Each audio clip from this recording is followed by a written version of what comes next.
Le journal Claire Servagent. Bonjour Claire. Bonjour Philippe Bertrand, bonjour à tous. À la une de l'actualité, le sort des migrants de Calais. Ce matin, les forces de l'ordre sont intervenues pour démanteler plusieurs campements de réfugiés. Les autorités parlent d'une évacuation sanitaire pour faire face à une épidémie de gale. On verra ce qu'en pense Médecins du Monde qui s'occupe de ces migrants dont personne ne veut. Le docteur Jean-François Corti, directeur de la mission France de Médecins du Monde, sera l'invité de ce journal. On verra aussi que l'Union européenne est incapable d'avoir une politique commune en matière d'immigration. À la une de... France Inter. 11 ans déjà que le centre de la Croix-Rouge de Sangatte a disparu. 11 ans que les réfugiés qui rêvent d'atteindre l'Angleterre survivent comme ils peuvent dans ce que l'on a appelé la jungle de Calais, qu'ils se regroupent dans des camps de fortune où seules des organisations caritatives et quelques riverains leur viennent en aide. Ce matin à Calais, les forces de l'ordre sont intervenues. Elles ont évacué 3 camps de migrants officiellement pour traiter une épidémie de gale. On retrouve sur place en direct Emmanuel Serrazin de France Bleu Nord. Bonjour Emmanuel. Bonjour. Où en sont les opérations ? Eh bien, tandis qu'en arrière-plan, on voit des ferries larguer les amarres et faire route vers l'Angleterre, eh bien, au premier plan, les pelleteuses et les bulldozers s'activent. Il ne reste plus rien du campement de la rue de l'Ami, le plus important, qui concentrait environ 500 migrants à 2 pas du centre-ville de Calais, entre le centre-ville et le port. Eh bien, il ne reste plus rien de ce campement, simplement un terrain vague avec, au moment où je vous parle, des hommes en combinaison blanche qui finissent de ramasser les derniers détritus, tandis que sur le trottoir d'en face, à quelques dizaines de mètres, les migrants observent, des migrants accompagnés des bénévoles de différentes associations qui leur viennent en aide, mais aussi des militants des No Borders, des activistes. Ils observent le démantèlement de ce camp, tandis que les négociations sont toujours dans l'impasse. On leur propose, on leur demande d'aller prendre une douche sur un site médicalisé installé à quelques kilomètres d'ici, mais pour l'instant, il n'y a aucun volontaire pour embarquer dans les bus qui ont été affrétés pour l'occasion. Des bus sur lesquels on a vu tout à l'heure les chauffeurs installer des sacs poubelles sur les sièges de ces bus. Merci Emmanuel Serrazin en direct de Calais. Emmanuel, vous avez rencontré ce matin le préfet du Pas-de-Calais. Il s'est expliqué sur cette opération, l'évacuation. Pour Denis Robin, c'est une évacuation sanitaire, un point, c'est tout. Il y a des équipes de l'OFI, de la direction de la cohésion sociale, les interprètes, qui essayent d'entrer en contact pour leur dire qu'il est de leur intérêt d'aller sur le lieu du traitement médical pour changer leurs vêtements, changer leur couchage, avoir les moyens de traiter leurs effets personnels. Ceux qui leur disent le contraire ont une très lourde responsabilité vis-à-vis de ces migrants. D'autant que, je répète, j'ai garanti qu'aujourd'hui, il n'y aurait pas de contrôle, pas d'interpellation, pas de placement au CRA, parce que la priorité absolue, c'est la sécurité sanitaire, c'est leur santé et c'est aussi la sécurité sanitaire pour la ville de Calais. Nous sommes en ligne avec le docteur Jean-François Corti, directeur de la mission France de Médecins du Monde. Bonjour Jean-François Corti. Bonjour. Vous venez d'entendre le préfet du Pas-de-Calais qui parle d'une évacuation sanitaire officiellement. Tout cela est justifié par une épidémie de gale. Qu'en dites-vous à Médecins du Monde ? On voit bien qu'il y a une parodie de prise en charge médicale sous-tendue par une réelle volonté d'expulser avant tout des personnes qu'on ne veut pas voir dans le paysage français. Je pense qu'il faut revenir sur des éléments des derniers mois. Il y a une augmentation des migrants qui essayent pour la plupart de passer en Angleterre, qui sont surtout des Syriens, des Érythréens, notamment des Afghans qui viennent de zones de conflit. Ils ont quitté leur pays parce qu'ils sont en danger. On sait qu'au Sud-Soudan, les combats ont repris et que les Érythréens qui étaient réfugiés ont dû partir.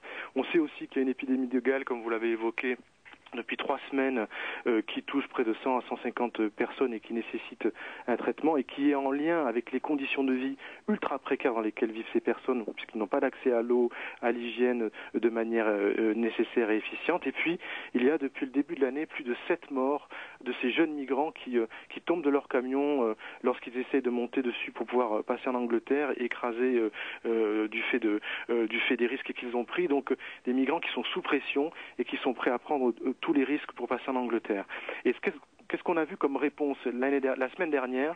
La préfecture annonce que dans le même temps, des mesures qui combinent à la fois une démarche de soins, c'est-à-dire une prise en charge de la gale, un problème de santé publique, et en même temps qui annoncent une expulsion, sont de notre point de vue totalement inacceptables, car d'emblée, elles mettent en péril le processus médical. Pourquoi? Parce que déjà, des migrants connaissant le risque de l'expulsion ne sont pas venus ou ne sont pas restés sur les campements, et l'on parle de 7 700 personnes au total autour dans Calais.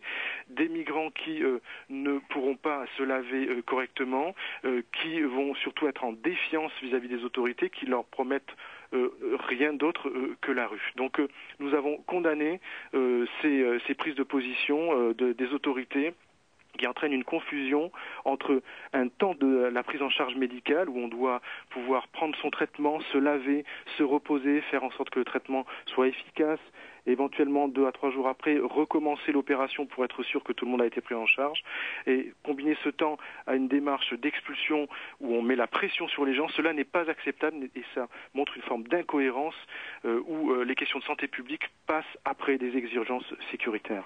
Jean-François Corti, vous nous avez dit qu'il y a beaucoup de Syriens, de personnes qui viennent aussi peut-être d'Afghanistan, d'Érythrée, essentiellement des hommes, ou est-ce qu'il y a aussi des femmes et des enfants parmi ces réfugiés ? Il y a en grande majorité des adultes jeunes, des jeunes hommes entre 13 et 14 ans, donc des mineurs jusqu'à 20-25 ans. Et puis il y a aussi des familles en nombre moins important et quelques femmes. Et effectivement, ce sont des gens qui viennent de zones de conflit. Et vous l'avez dit, il y a beaucoup de Syriens et on connaît la réalité actuellement de la vie des civils en Syrie. Et il y a une autre confusion, une autre incohérence du discours public. On entend dire par les autorités de manière légitime qu'il faut une bienveillance pour les citoyens et les civils syriens dans leur pays et qu'il faut faire en sorte que les choses évoluent pour que leurs conditions de vie soient meilleures. Et en même temps, on ne s'applique pas ces principes de bienveillance.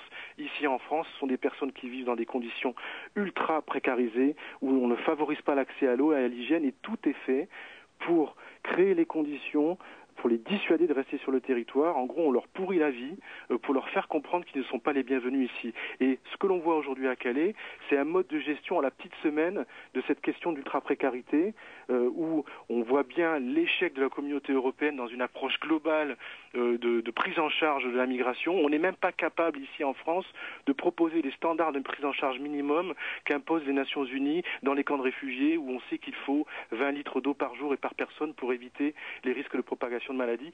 Ces principes élémentaires de survie ne sont pas respectés à Calais notamment parce que c'est une vitrine pour la politique française en matière de migration et on n'a pas peur ici d'utiliser la violence comme un outil de gestion de la migration et cela nous désole profondément.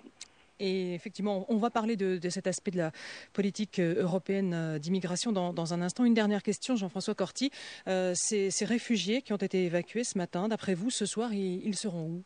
Alors, c'est la confusion la plus totale parce qu'il y a effectivement, comme l'a annoncé le préfet, quelques dispositifs d'hébergement d'urgence qui sont proposés aux mineurs isolés et aux demandeurs d'asile. Mais il faut savoir que c'est des hébergements qui seront peut-être pour 1 à 2 journées et qu'ensuite ces gens seront mis dehors. Lorsque le préfet dit qu'il y a des personnes de l'OFI, donc c'est des personnes qui sont censées venir aider à l'ouverture des droits, qui sont sur le terrain, on en a vu 4 ce matin pour plus de 600 personnes. Comment voulez-vous que ces personnels s'installent dans de bonnes conditions pour pouvoir traiter des dossiers souvent complexes?